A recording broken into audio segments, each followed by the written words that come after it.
ओम शांति। आज 6 अप्रैल 2022 के साकार मधुर महावाक्य हैं। आज बाबा हम सबको तैयार कर रहे हैं अंतिम दृश्य का सामना करने के लिए। बहुत धैर्यता का गुण चाहिए। याद दिला रहे हैं बाबा कि आप बच्चों को हलचल में भी अचल रहना है। अंत समय में ही आपका प्रभाव निकलेगा। सब कहेंगे ओहो प्रभु तेरी लीला अपरंपार। ज्ञान की बातों को बहुत प्यार से सबको समझाना है और उसके लिए विशाल बुद्धि चाहिए। जो छोटी छोटी बच्चियां हैं उनको ऐसी ट्रेनिंग दो कि वो सबको प्रदर्शनी अच्छी रीति समझा सकें। पतित पावन सबका सद्गति दाता रूहानी सर्जन एक शिव बाबा है। इसमें कोई दवा दरमल भी नहीं, सिर्फ कहते हैं मुझे याद करो। माया का सामना करने के लिए भी बहुत ताकत चाहिए। बाप की याद से विघ्नों को पार कर लेंगे। बाबा रूहानी सर्जन है, वही आकर के रूह को ज्ञान का इंजेक्शन लगाते हैं। भक्ति मार्ग में कोई कहता है हनुमान की जय, कोई कहता है श्री कृष्ण जी की जय। यहाँ पर जय करने की बात नहीं, यहाँ शिव बाबा को बहुत प्यार से याद करना है, क्योंकि याद से विकर्म विनाश होते हैं। अंतिम दृश्य को पार करने के लिए निर्भयता का गुण चाहिए, साहस का गुण चाहिए, धैर्यता का गुण चाहिए। अंतिम समय में जरा भी घबराना नहीं, डरना नहीं। बहुत मीठी मीठी शिक्षाएं देते हुए आज बाबा बोले, मीठे बच्चे, ज्ञान की गुह्य बातों को सिद्ध करने के लिए विशाल बुद्धि बन बहुत युक्ति से समझाना है। कहा जाता सांप भी मरे लाठी भी ना टूटे। ज्ञान की गुह्य बातों को सिद्ध करने के लिए विशाल बुद्धि बन बहुत युक्ति से समझाना है। कहा जाता सांप भी मरे लाठी भी ना टूटे।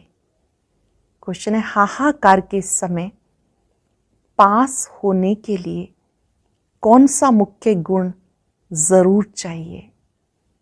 जब महाविनाश होगा तो ऐसे हाहाकार के समय में पास होने के लिए कौन सा गुण चाहिए?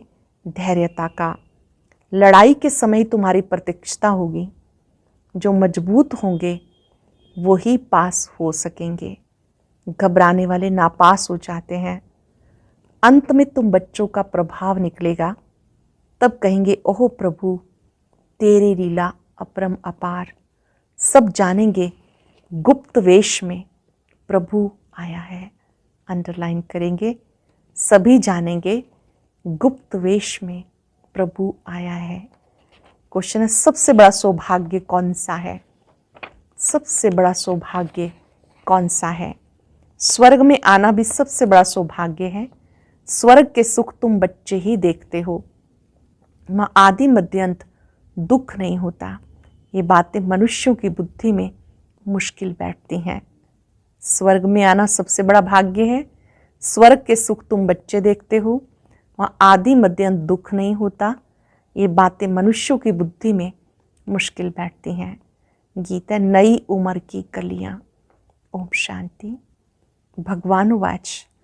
आगे श्री कृष्ण भगवानुवाच कहते थे, अब तुम बच्चों को निश्चय हुआ। श्री कृष्ण भगवानुवाच नहीं। श्री कृष्ण तो त्रिकालदर्शी अर्थात स्वदर्शन चक्रधारी नहीं है। अब अगर ये कोई नया भगत सुने तो वो बिगड़ पड़ेंगे, कहेंगे तुम इनकी श्रद्धा क्यों कम करते हो, जबकि इनको निश्चय श्री कृष्ण में है कि वह स्वदर्शन चक्रधारी है। स्वदर्शन चक्र हमेशा विष्णु को या श्री कृष्ण को देते हैं। दुनिया को ये मालूम नहीं कि श्री कृष्ण और विष्णु का क्या संबंध है। श्री कृष्ण और विष्णु जी का क्या संबंध है वो नहीं जानते। न जानने के कारण सिर्फ विष्णु को व श्री कृष्ण को स्वदर्शन चक्रधारी कह देते हैं। स्वदर्शन चक्र के अर्थ का किसी को भी पता नहीं है। सिर्फ चक्र दे दिया मारने के लिए, उसे एक हिंसक हथियार बना दिया। वास्तव में उनके पास न हिंसक चक्र है न अहिंसक। ज्ञान भी राधे कृष्ण व विष्णु के पास नहीं है। कौन सा ज्ञान? ये सृष्टि चक्र के फिरने का ज्ञान। ये सिर्फ तुम्हारे में है। जो ब्राह्मण बने हैं वो इस सृष्टि के आदि मध्य अंत के ज्ञान को जानते हैं। अब ये बड़ी गुह्य बातें हैं। ये सब बातें युक्ति से कैसे समझाई जाएं जो समझ भी जाएं और प्रीत भी कायम रहे। सीधा समझाने से बिगड़ेंगे, कहेंगे आप देवताओं की निंदा करते हो, क्योंकि ये सब हैं एक समान सिवाय तुम ब्राह्मणों के। तुम कितनी छोटी छोटी बच्चियां हो।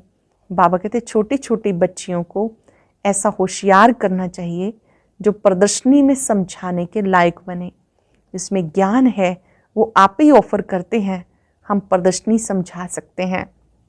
जिनमें ज्ञान है वो खुद को खुद ऑफर करते हैं, हम प्रदर्शनी समझा सकते हैं। ब्राह्मणियों की बड़ी विशाल बुद्धि चाहिए। प्रदर्शनी में समझाने के लिए सर्विसेबल को ही भेजना चाहिए। सिर्फ देखने का शौक नहीं, पहले पहले निश्चय चाहिए गीता का भगवान निराकार परम पिता परमात्मा शिव है। श्री कृष्ण को भगवान नहीं कहा जाता, इसलिए गीता भी रॉन्ग है। ये बिल्कुल नई बात हो गई नई दुनिया में। नई दुनिया में सब कहते हैं, नई दुनिया सतयुगी दुनिया को कहा जाता है। यहाँ समझाया जाता है कि जो मोर मुकुटधारी है, डबल सिर ताज, सूर्यवंशी, चंद्रवंशी, वैश्यवंशी, शूद्रवंशी, कोई भी गीता की नॉलेज को नहीं जानते हैं। सतयुग वाले नहीं जानते हैं। गीता ज्ञान की आवश्यकता कलयुग के अंत में पड़ती है, जब निराकार परमात्मा ब्रह्मा तन से ज्ञान देते हैं। वह नॉलेज भगवान ने ही सुनाकर भारत को स्वर्ग बनाया। तो दुनिया में सच्चा गीता ज्ञान कहाँ से आया? ये सब भक्ति की लाइन में आ जाते। वेद शास्त्र पढ़ते पढ़ते नतीजा क्या हुआ? नीचे गिरते आए, कलाएं कम होती गई। भले कितनी भी घोर तपस्या करें, सिर काट कर रखें, कुछ भी फायदा हो ना सके। हर एक मनुष्य मात्र को तमो प्रधान जरूर बनना है। उसमें भी खास भारतवासी देवी देवता धर्म वाले ही सबसे नीचे गिरे हुए हैं। पहले सबसे पहले सतो प्रधान थे और अब तमो प्रधान बन गए। जो बिल्कुल ऊंच पैराडाइज के मालिक थे वो अब नर्क के मालिक बन गए। तुम बच्चों की बुद्धि में रहना चाहिए, शरीर पुरानी जुत्ती है जिससे हम पढ़ रहे हैं। देवी देवता धर्म वालों की सबसे जास्ती पुरानी जुत्ती है। भारत शिवालय था, देवी देवताओं का राज्य था, हीरे जवाहरात के महल थे। अब तो वैशाल्य में असुर विकारियों का राज्य है। ड्रामानुसार इसको वैशाल्य से शिवालय बनना ही है। बाबा समझाते सबसे जास्ती भारतवासी गिरे। आधा कल्प तुम सभी सतयुग त्रेता में निर्विकारी थे, द्वापर से विकारी बने। अजामिल जैसी पाप आत्मा भी भारत में ही थे। सबसे बड़ा पाप है विकार में जाना। देवताएं जो संपूर्ण निर्विकारी थे वो अब विकारी बन गए, गोरे से सांवरे बने हैं। सबसे ऊंच सबसे नीच बन गए। जो देवकुल की आत्माएं थी जन्म पुनर्जन्म लेते पतित बन गई। बाबा कहते जब संपूर्ण तमो प्रधान बन जाते तब उनको मैं आके संपूर्ण सतो प्रधान बनाता हूँ। अभी तो किसी को भी संपूर्ण निर्विकारी नहीं कह सकते, बहुत फर्क है। भले करके ये जन्म कुछ अच्छा है, आगे का जन्म तो अजामिल जैसा होना चाहिए। बाबा कहते मैं पतित दुनिया और पतित शरीर में प्रवेश करता हूँ। पतित दुनिया में आता हूँ, पतित शरीर में आता हूँ, जो पूरे 84 जन्म भोग तमो प्रधान बने। भले इस समय अच्छे घर में जन्म है, क्योंकि फिर भी बाबा का रथ बनना है। ये ड्रामा भी कायदे सिर बना हुआ है, इसलिए साधारण रथ को पकड़ा है। ये समझने की बातें हैं। ब्रह्मातन साधारण रथ है जिसमें शिव बाबा आते हैं। तुम बच्चों को सेवा का बहुत शौक होना चाहिए। बाबा को देखो कितना शौक है। बाबा तो पतित पावन है, सबका अविनाशी सर्जन है। पतित पावन है, अविनाशी सर्जन है। तुम्हें कितनी अच्छी दवाई देते हैं। कहते हैं मुझे याद करो, तुम कभी रोगी नहीं बनेंगे। दवाई संभाल के रखनी है, यूज़ करनी है, अनुभव करना है कि याद से हम निरोगी बन जाते हैं। तुम्हें कोई दवा दरमल नहीं करनी पड़ेगी। ये श्रीमत है, ना कि कोई गुरु का मंत्र आदि। बाबा कहते हैं मुझे याद करने से विकर्म विनाश होंगे। फिर माया का विघन नहीं आएगा तो महावीर कहलाएंगे। स्कूल में रिजल्ट पिछाड़ी को ही निकलती है, ये भी अंत में मालूम पड़ेगा। जब लड़ाई शुरू होती तब तुम्हारी भी प्रत्यक्षता होती है। देखेंगे तुम कितने निडर निर्भय बने हो, देखेंगे आप कितने निडर निर्भय बने हो। बाप भी निर्भय है ना, कितना भी हाहाकार मच जाए धैर्यता से समझाना है कि हमें तो जाना ही है, चलो हम चलें अपनी मंजिल माउंट आबू बाबा के पास। घबराना नहीं, घबराने में भी नापास हो जाते हैं। इतना मजबूत बनना है। पहले पहले आफतें आएंगी, फैमिन की, अकाल पड़ेगा, बाहर से अनाज आ नहीं सकेगा, मारा मारी हो जाएगी। उस समय कितना निडर बनना होगा। लड़ाई में कितने पहलवान होते हैं, कहते मरना और मारना है, जान का भी डर नहीं। भले उनको ये भी ज्ञान नहीं कि शरीर छोड़ दूसरा लेंगे, उनको तो सर्विस करनी है। वो लोग सिखाते हैं, बोलो गुरु नानक की जय, हनुमान जी की जय, श्री कृष्ण जी की जय। तुम्हारी शिक्षा है शिव बाबा को याद करो। यहाँ हम ये नहीं कहते कि शिव बाबा की जय, यहाँ क्या शिक्षा है? शिव बाबा को याद करो, उनके स्वरूप पर एकाग्र हो जाओ। वह नौकरी तो करनी ही है अथवा देश सेवा तो करनी है। जैसे तुम शिव बाबा को याद करते हो, इस प्रकार कोई भी याद नहीं करते। जैसे आप करते हो, उसके गुणों को याद करते हो, कर्तव्य को याद करते हो, उपकार को याद करते हो, ऐसे और कोई नहीं करते। शिव के भगत तो ढेर हैं, ज़्यादातर क्या कहेंगे? ओम नमः शिवाय, शिव को नमस्कार करता हूँ। जैसे आप करते हो ऐसे और कोई नहीं करते, परंतु तुम्हें डायरेक्शन मिलते हैं। शिव बाबा को याद करो, वापस जाना है, फिर स्वर्ग में आना है। अब सूर्यवंशी चंद्रवंशी दोनों ही राज्य स्थापन हो रहे हैं, ये ज्ञान सबको मिलेगा। जो प्रजा बनने लायक होगा वह उतना ही समझेगा। अंत में तुम्हारा बहुत प्रभाव निकलेगा, तब कहेंगे ओहो प्रभु तेरी लीला अपरंपार। जानेंगे प्रभु गुप्त वेश में आया है। कोई कहे परमात्मा का व आत्मा का साक्षात्कार हो, परंतु साक्षात्कार से कोई फायदा नहीं।